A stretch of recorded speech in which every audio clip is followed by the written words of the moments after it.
Hello! Another day, another mini vlog. For today's video, day of Syria tayo as a international flight attendant based in Doha, Qatar. Noong time na to, naisipan pala namin kunin na yung bagong uniform na ibibigay Since sa amin. 1 year and a half na kami dito sa company namin. Pwede na daw namin kunin yung second batch ng uniform namin. Actually, kasi yung unang binigay na uniform sa amin is ilan Kumbaga, lang talaga. Sakto lang siya for 1 week na susuotin Bali, namin. Nag-book na lang pala kami ng Uber since apat kami. Mas makakatipid kasi kapag apat kami. Actually, wala naman talaga akong plano talaga kunin pa yung uniform ko. Pero since niyaya ako ng kabatch ko, kasi daw para tipid sa Uber. Andito na pala ako sa building na kukuha na namin. This time pala is nakapila na kami para sa tatawagin yung number namin. Pakita ko lang pala yung uniform ng supervisor namin. Bali, yung uniform ng supervisor namin may scarf sila. Nung nakuha na namin, pumunta kami sa kabilang building. Hindi ko na nga na-videohan dahil nawili ako sa mga sale. Actually, pagpunta namin sa duty free, nakita namin may mga sale namin, sobrang daming tao. May mga hawak silang trolley. At hindi na nga namin naabot. Dahil na sold out na nga talaga. Nabili lang namin padlock dahil 1 real lang. So ngayon, kumain na lang kami. Hindi pa pala kami nagla-lunch. At dito namin naisipan pumunta sa Jollibee. Naisip namin na malapit lang to sa accommodation namin. Tipid person tayo. Ang binili ko yung super meal. Yun yung may spaghetti, chicken, and may burger steak. At nakita ko sobrang dami pala nito. So sabi ko, hindi ko muna kakainin yung burger steak.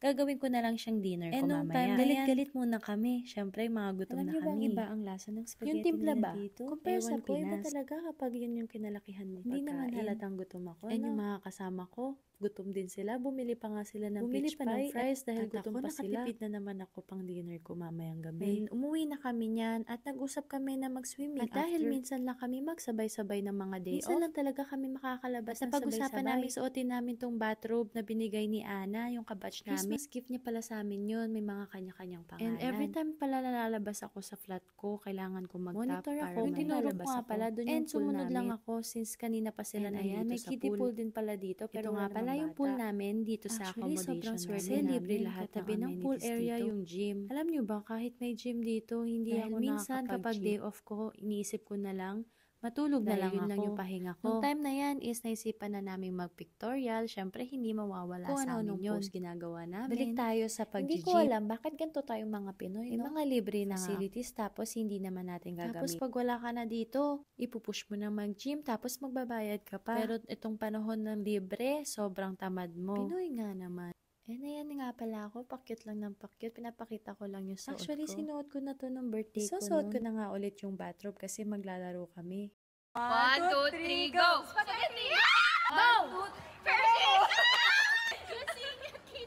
After namin maglaro at mag-tiktok, time na para maligo talaga. Siyempre, kailangan mo nang mag-wash bago maligo sa pool. And sobrang nilalamig ako dito. Sobrang lamig ng tubig. Alam niyo bang winter na dito? Ngayon ko lang din naman nalaman na may winter pala dito sa Doha, Qatar. Akala ko puro desert at mainit lang dito. Okay lang naman maligo sa pool kasi maligam-gam yung tubig. Akala ko nga malamig. Siguro may heater sila. By the way, yung winter schedule pala nila dito is November mid until March. Bali yung winter pala nila dito, hindi naman nag-snow. Alam mo yung windy at sobrang lamig. Isang araw, nag-17 degree, nag-15 degree, 12 degree, ganun yung winter nila dito. So, kailangan mo talaga mag-jacket. And yung winter nila dito, pwede ka nang hindi mag-aircon. Kahit nga hindi mo buksan yung aircon, kapag nasa room mo ikaw, okay na okay na. Kasi sobrang lamig talaga, kahit hindi nakabukas yung bintana. And yung time na yan, ayan, puro lang ako swimming, kung ano-ano lang pinagkagawa. Alam niyo ba may scoliosis? Alala ko lang, sabi pala ng doktor sa akin, dapat ako sa mga heavy na sports sa akin or activity is swimming talaga. O ayan, for the aura tayo dito. Tatry lang natin yung mga pag-ahon ng mga artista kapag sa mga movies.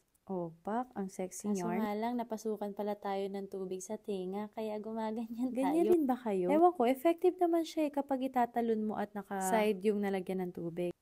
Ayan, tapos na akong umahon na ako, pero si March andyan pa rin, naliligo pa rin siya. At pagpunta ko doon, ayan, grabe, sobrang seryoso naman talaga nito. Si yarn sa binabasa niya. And sakto pagtuto ko kay March, ayan yung makita hindi mo. Hindi na siya ba makakita? Ayaw niya pa umahon nung time na yan. Enjoy yarn. Tapos na kami mahinga muna kami, and simpleng kain dyan sa tabi-tabi, dahil may dala silang chocolate. Ayan, ngat-ngat na naman si ate mo sa ating sweet tooth. At meron pa nga merengue na dala si Marge. At ngayon ko lang nalaman na merengue pala ang tawag dito. Kasi nung bata ko, favorite ko. Pero ang tawag ko dito, icing lang na matigas pag bumibili ako sa tindahan. And nagulat kami, umulan. And alam nyo bang bihira lang umulan dito sa Doha? Ang sabi sa internet is 15 days lang umuulan dito sa Doha. And hindi naman sobrang umulan, parang umambon lang. 15 days in a year. So yun lang, tapos na kami maligo. Thank you so much for watching.